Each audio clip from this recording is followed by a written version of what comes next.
नमो शिवाय नमो नमः। ओम श्री शिव महापुराणाय नमो नमः। ओम अथा संख्यात्रिंशोऽध्यायः। सत्यव्रत त्रिशुंक सगर आदि के जन्म के निरूपण पूर्वक उनके चरित्र का वर्णन सुनिए। सूत जी कहते हैं, सत्यव्रतस्तु तदक्त्या कृपया चा प्रतिज्ञा विश्वामित्रकलत्रं चा पोषयामास वै सदा। तंतर सत्यव्रत उनकी सेवा के उद्देश्य से तथा कृपा से और अपनी प्रतिज्ञा से विश्वामित्र की पत्नी का भरण पोषण करने लगा। हत्वा मृगान भंगाश्च महिषामश्च वने चरान विश्वामित्रा समाभ्यासे तनमासनम चासी पुने।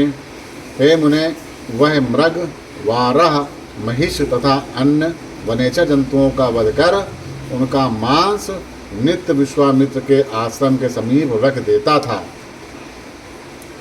तीर्थगाम चैव गात्रम चाततेवांतरपुरम मुनिः यजापोपाध्याय संयोगा दृष्टि परिरक्षता। इधर त्रय्यारुण के वन चले जाने पर मुनि वशिष्ठ यजमान तथा पुरोहित के संबंध से उनके तीर्थ पृथ्वी राज तथा अंतापुर की रक्षा करने लगे। सतवतस्य वक्ता वक्याद्वः भाविनोऽर्थस्य वैवलात् वसिष्ठो व्याधिकं मन्युं धारयामास नित्यशः। पित्रा तु ततं गता तदा राष्ट्राद् परित्यक्यं स्वात्मजं नावारयामास मुनि वशिष्ठ कारणेन च। सतत के वचन से अथवा होनहार की प्रेरणा से वशिष्ठ जी उसके प्रति अधिक क्रोध रखते थे। इसी कारण से पिता के द्वारा राज्य से अपने पुत्र को निकाल दिए जाने पर भी मुनि वशिष्ठ ने उन्हें मना नहीं किया था। पाणिग्रहण मंत्राणाम निष्ठा सत्या स्यात् सप्तमे पदे नाचा सत्यव्रतस्य तमु पाशं बुद्धयत् तस्मिन् स परितोषाय पितुरासीन महात्मनः कुलस्य निष्कृति विप्रः कृता सा वै भवेदति। न तम वशिष्ठो भगवान पित्रा तंतक न्यावरात अभिषेक्ष्यायां पुत्रमस्य नवम्ब्रमिनि। यद्यपि पाणिग्रहण क्रिया की समाप्ति सप्तपदी पर होती है, इससे पूर्व कन्या ग्रहण विहित है तथा इसी बहाने इसका व्रत हो जाएगा। इस प्रकार के वशिष्ठ जी के आशय को सतव्रत समझ नहीं सका। वशिष्ठ जी ने सोचा कि ऐसा करने से पिता भी प्रसन्न हो जाएंगे और इसके कुल की निष्कृति भी हो जाएगी। इसीलिए पिता के द्वारा परित्याग करने पर भी वशिष्ठ ने उन्हें मना नहीं किया। उन्होंने सोचा कि उपांशु व्रत पूरा हो जाने पर मैं स्वयं इसका अभिषेक करूंगा। इसीलिए उस समय मुनि ने कुछ नहीं कहा। सातु द्वादश वर्षाणि दीक्षामतामूद्रहद्बलि अविद्यमाने मांसे तु वसिष्ठस्य महात्मनः सर्वकामदुहां दोग्धियां दद्दश सा नृपतमुजा ताम वै क्रोधाच्च लोभायच्च श्रामदेनाच्युतान्विता। दासधर्मगतो राजा ताम जाघान सा वै मुने सा तममासं स्वयं चैव विश्वामित्रस्य जात्मजं भोजयामास तचुत्वा वसिष्ठो रासचक्रुदे उवाच च मुनिश्रेष्ठं तथा क्रोधो संयुता। इस प्रकार उस राजपुत्र ने 12 वर्ष तक उस दीक्षा को धारण किया।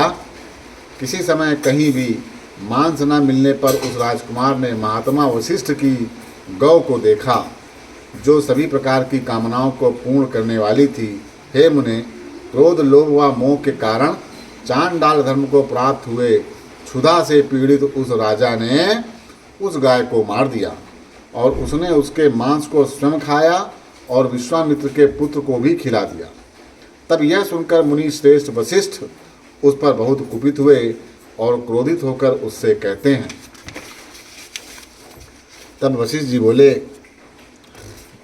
पातेयमं क्रूर तव शंकुमंश संयम या यदि ते द्वामनो शंकु न स्याताम वै कतो पुनः अरे क्रूर, यदि तुझमें फिर से किए गए ये 2 शंकु पाप न होते तो मैं तेरे प्रथम शंकु को अवश्य नष्ट कर देता। पितुश्चा परितोषेण गुरोदोग्धिवदेन चा आप्रोचति पयोगच्च त्रिविधस्ते व्यतिक्रम त्रिश अंगकुरिति होवाच त्रिशंगकुरिति सा स्मृता। कन्या हरण द्वारा पिता को असंतुष्ट करने, गुरु की गाय का वध करने और अप्रेक्षित मांस का भक्षण करने के कारण तुमने 3 प्रकार का अपराध किया, अतः तुम त्रिशुंक हो जाओगे। तब उनके इस प्रकार कहने पर वह त्रिशुंक नाम से प्रसिद्ध हो गया। विश्वामित्रस्तु दाराणां मांगतो भरणे कृते तेन तस्मै वरम प्रदा मुनिं प्रीत स्त्री शंकवे छन्दामो वैणात वरम बब्रे निपात्मजा। जब विश्वामित्र तपस्या करके अपने आश्रम आए तब त्रिशुंक के द्वारा अपनी स्त्री का भरण पोषण किए जाने के कारण उन्हें वर मांगने के लिए उससे कहा। तब राजपुत्र ने वर मांगा और उन मुनि ने प्रसन्न होकर उस त्रिशुंक को वर प्रदान किया।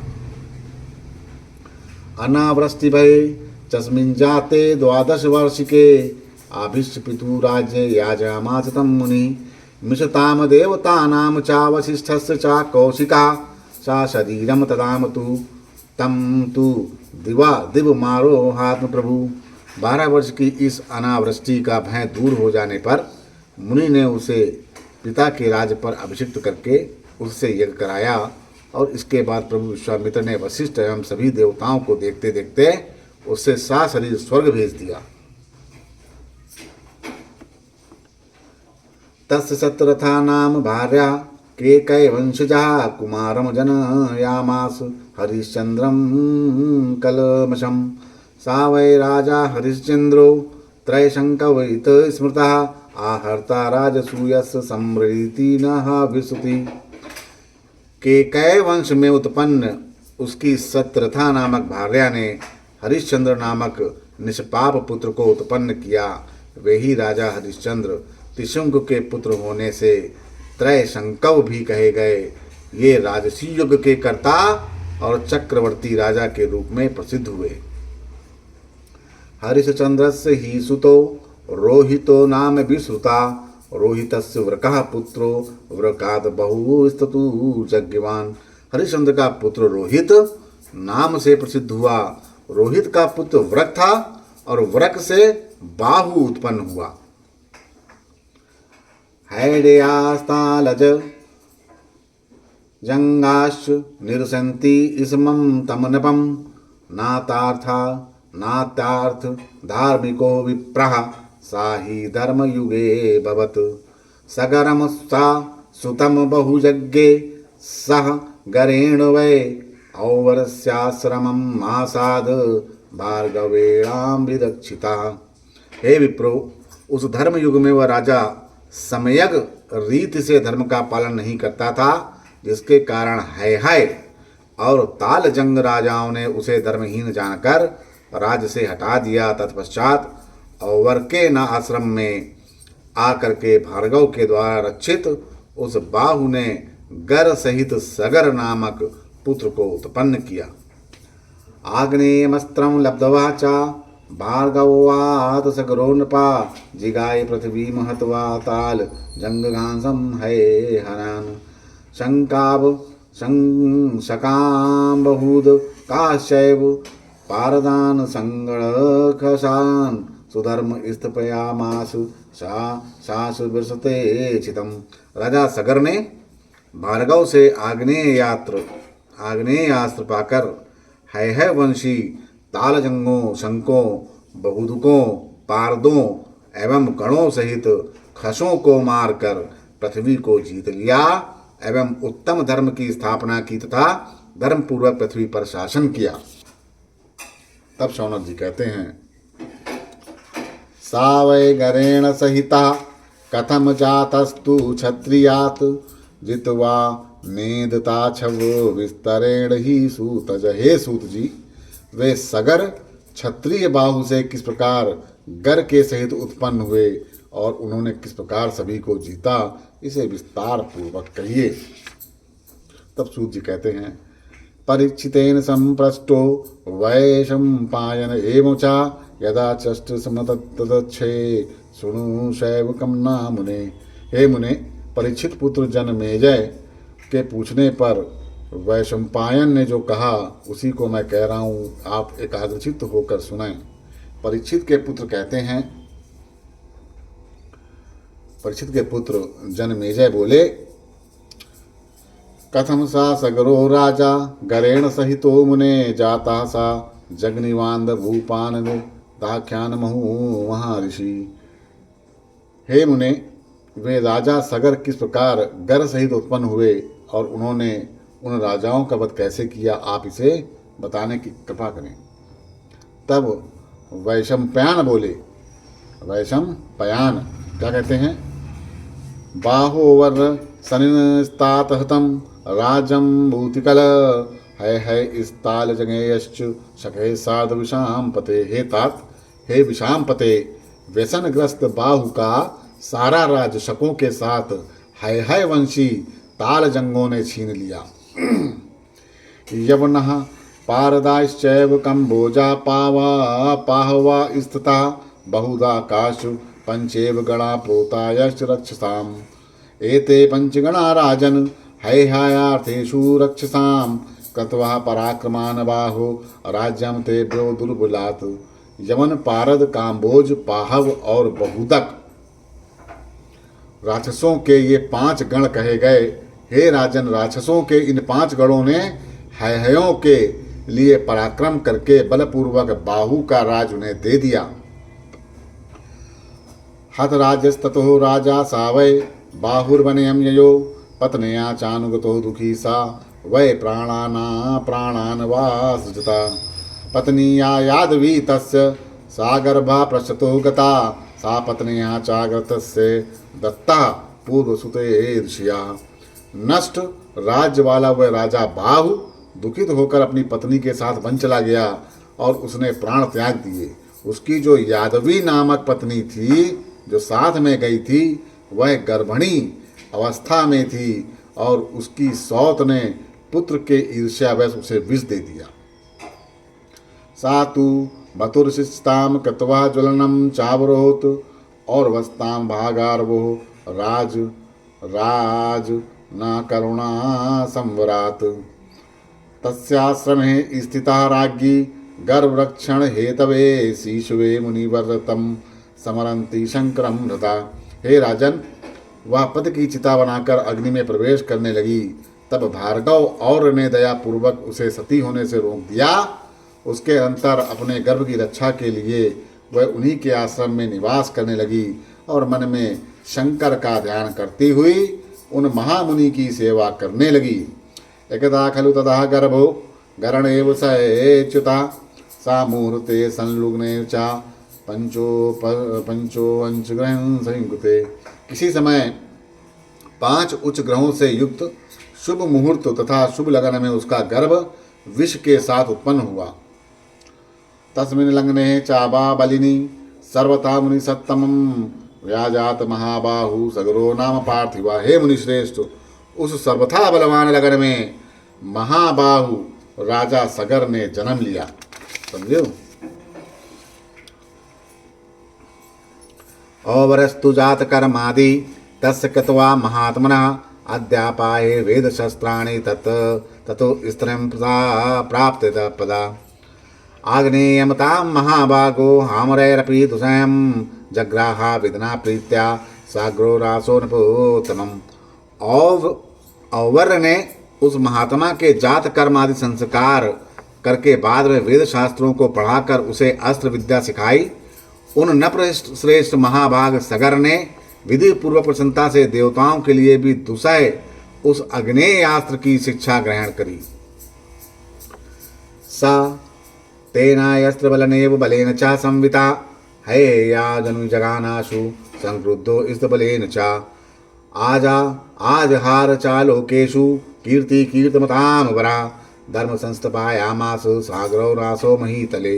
इसके बाद उसने अपनी सेना से युक्त होकर आग्नेयास्त्र के बल से क्रुद्ध हो शीघ्र ही हेहयों का वध किया और यशस्वियों में श्रेष्ठ उन सगर ने लोकों में अपना यश फैलाया और पृथ्वी तल पर धर्म की स्थापना की।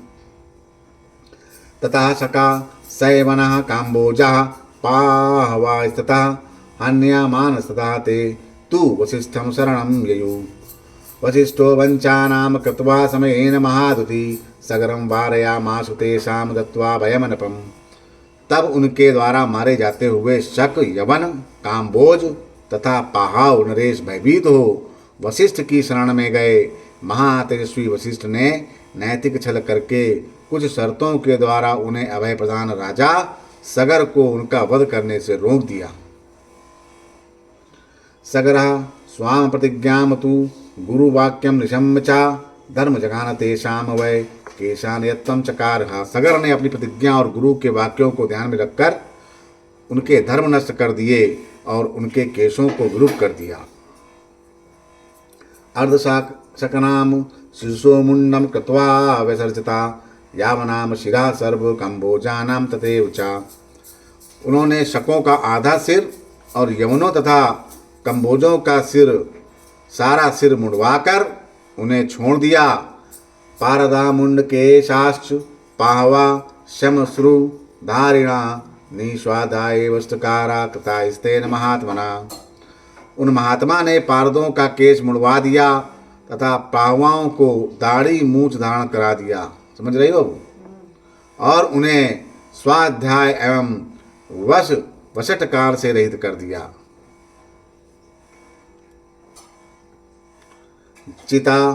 जिता चा सकला पृथ्वी धर्मातस्तेन बहुभुजा सर्वे ते क्षत्रि यस्तात धर्महीना कृतः पुरा।